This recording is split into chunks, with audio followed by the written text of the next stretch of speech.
प्रधानमंत्री नरेंद्र मोदी ने लोकसभा चुनाव में भारतीय जनता पार्टी के 370 सीटें मिलने और एनडीए को 400 पार सीटें मिलने का जो एक मंसूबा व्यक्त किया है, वस्तुतः वह एक आत्मविश्वास पे आधारित है। वह आत्मविश्वास जिसमें कोई सरकार जब अपनी उपलब्धियों के आधार पर इस तरह का दावा करने की स्थिति में होती है।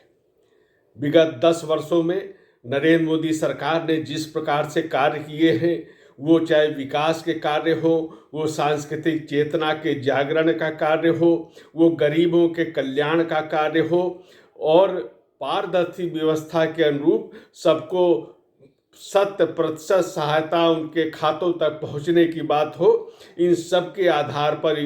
नरेंद्र मोदी सरकार ने एक बहुत बड़ी लकीर खींच दी है, जिस पे पिछले 70 वर्ष की सरकारें जिसको मिलकर भी उसकी बराबरी नहीं कर सकती हैं। तो यह जो आत्मविश्वास है, यही आत्मविश्वास 370 पार और 400 पार के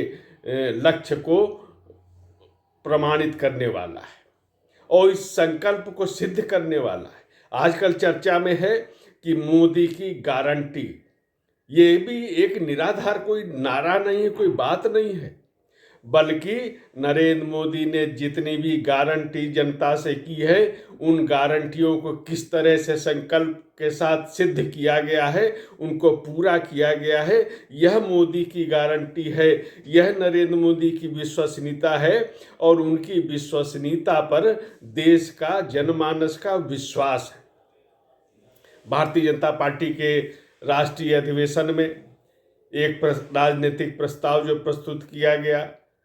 रक्षा मंत्री राजनाथ सिंह ने प्रस्तुत किया है। इसमें मोदी की गारंटी का उल्लेख है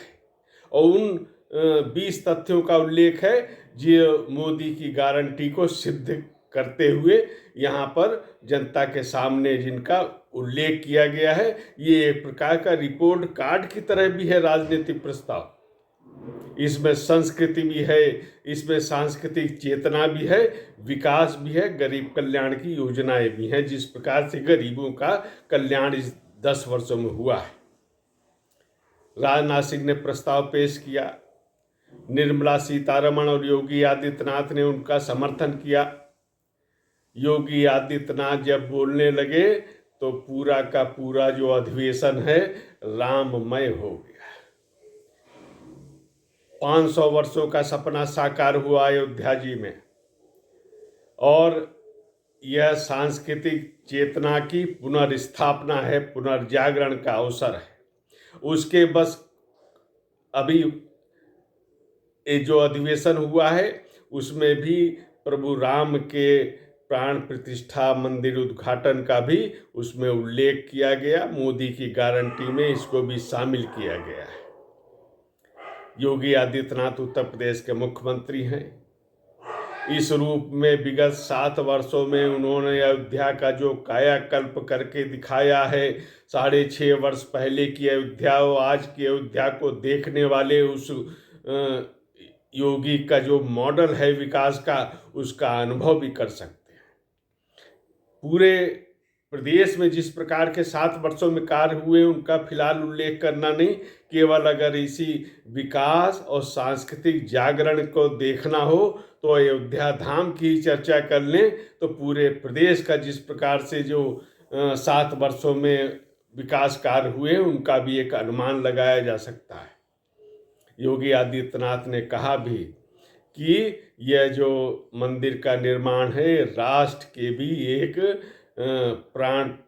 प्रतिष्ठा जिस प्रकार मंदिर की हुई है उसका भी एक पुनर्जागरण है राष्ट्रीय चेतना का। और योगी आदित्यनाथ ने और भी जो विकास कार्य 10 वर्षों में केंद्र सरकार के नेतृत्व में हुए, जो नरेंद्र मोदी के नेतृत्व में हुए, 7 वर्षों में जो उत्तर प्रदेश के विकास हुए, तो भारतीय जनता पार्टी का जो एक आत्मविश्वास है और योगी के बोलने से जिस तरह से राममय वातावरण बन गया अधिवेशन का, और यही इसका एक जो निहितार्थ ये है कि जो भारतीय जनता पार्टी ने तीसरी बार नरेंद्र मोदी के नेतृत्व में और भारी बहुमत से जो सरकार बनाने का संकल्प लिया है,